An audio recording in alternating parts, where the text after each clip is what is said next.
ஒன்றை நான் உனக்கு தர வந்து உள்ளேன் பிள்ளையே.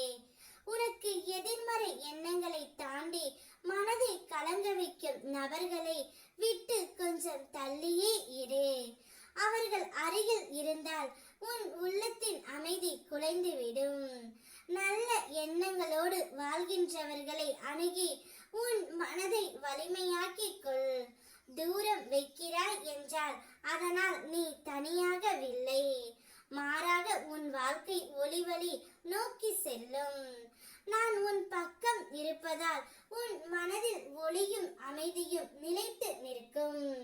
தேவையற்ற கவலைகளில் மூழ்கி உன் வாழ்க்கையை வீணாக்காதே பிள்ளையே. இப்போது உன்னை சுற்றி இருக்கும் சூழ்நிலைகள் எதுவும் நிரந்தரம் அல்ல. அவையெல்லாம் காலத்தோடு கடந்து போய்விடும். உன்னை மதிப்பவர்களை உற்சாகப்படுத்து. உதவி தேவைப்படுபவர்களுக்கு உதவி கரம் நீட்டு. உன்னை காயப்படுத்தியவர்களை மன்னித்து விடு. விலகி சென்றவர்களை மனதில் நிறுத்தாமல் மறந்து விடு. இந்த நிலைகள் அனைத்தையும் கடந்து சென்ற பின் உன் வாழ்க்கை மீண்டும் வசந்தம் போல மலரும்.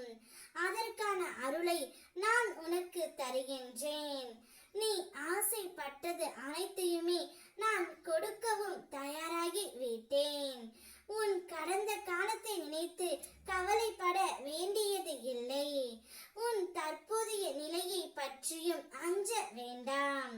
காலங்கள் மாறும், அதை மாற்றுவது என் கடமை.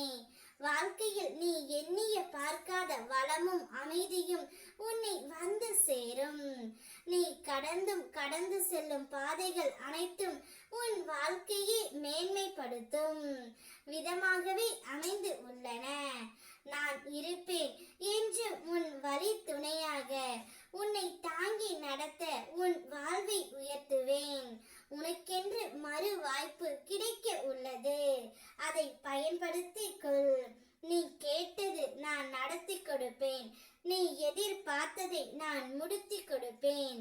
என் பிள்ளையின் நோக்கம் ஒன்றே, என்னுடைய குறிக்கோள். அதை நிறைவேற்றி கொடுப்பதே என்னுடைய மிக பெரிய ஆசை. மனம் ஒரே நிலை கொண்டிருக்கும் போது எந்த ஒரு துன்பமும் உன்னை தீண்டாது. உன் உள்ளம் அமைதியாகவும் உறுதியாகவும் இருந்தால் புயல் வந்தாலும் அது உன்னை சாய்க்காது. ஆனால் எதையும் பெரியதாக கற்பனை செய்து கவலை கொள்பவர்கள் தான் தங்கள் சுமையை அதிகரித்துக் கொள்கின்றார்கள். நினைவில் கொள் பிள்ளையே, கவலைத்தான் துன்பத்தின் வேறாகும். சமநிலைத்தான் ஆனந்தத்தின் கதவாகும். உன் மனதை சமநிலையில் வைத்துக்கொள். அப்பொழுது வாழ்க்கை எளிதாகவும் இனியதாகவும் மாறும். ஓம் முருகா.